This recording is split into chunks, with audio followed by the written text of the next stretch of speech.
If you want to change the world, start off by making your bed. If you make your bed every morning, you will have accomplished the first task of the day. It will give you a small sense of pride, and it will encourage you to do another task, and another, and another. And by the end of the day, that one task completed will have turned into many tasks completed. Making your bed will also reinforce the fact that the little things in life matter. If you can't do the little things right, you'll never be able to do the big things right. And if by chance you have a miserable day, you will come home to a bed that is made, that you made. And a made bed gives you encouragement that tomorrow will be better. To pass SEAL training, there are a series of long swims that must be completed.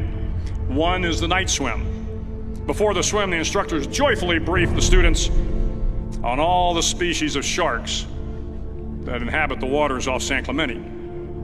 They assure you, however, that no student has ever been eaten by a shark, at least not that they can remember. But you are also taught that if a shark begins to circle your position, stand your ground. Do not swim away. Do not act afraid. And if the shark, hungry for a midnight snack, darts towards you, then summons up all your strength and punch him in the snout, and he will turn and swim away. There are a lot of sharks in the world. If you hope to complete the swim, you will have to deal with them. So if you want to change the world, don't back down from the sharks. Over a few weeks of difficult training, my SEAL class, which started with 150 men, was down to just 42. There were now 6 boat crews of 7 men each.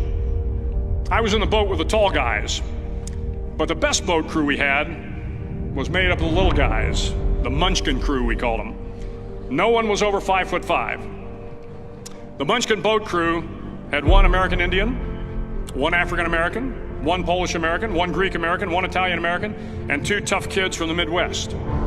They out-paddled, outran, and outswam all the other boat crews.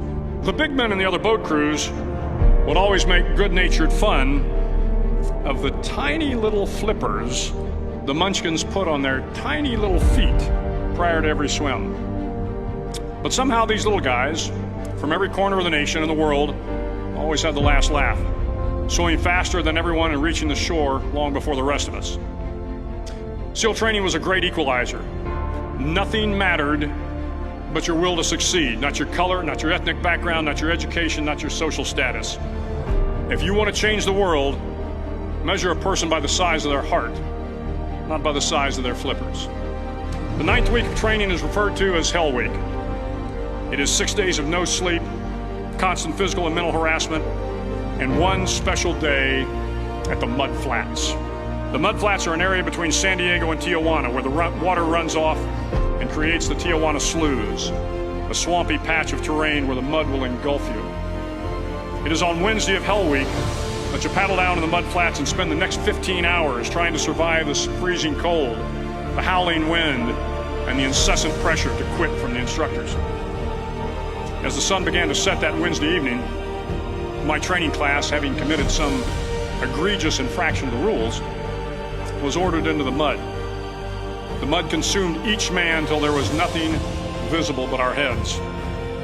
The instructors told us we could leave the mud if only 5 men would quit. Only 5 men, just 5 men, and we could get out of the oppressive cold. Looking around the mud flat, it was apparent that some students were about to give up. It was still over 8 hours till the sun came up. 8 more hours of bone-chilling cold. The chattering teeth and the shivering moans of the trainees were so loud, it was hard to hear anything. And then one voice began to echo through the night. One voice raised in song. The song was terribly out of tune, but sung with great enthusiasm. One voice became 2, and 2 became 3, and before long, everyone in the class was singing.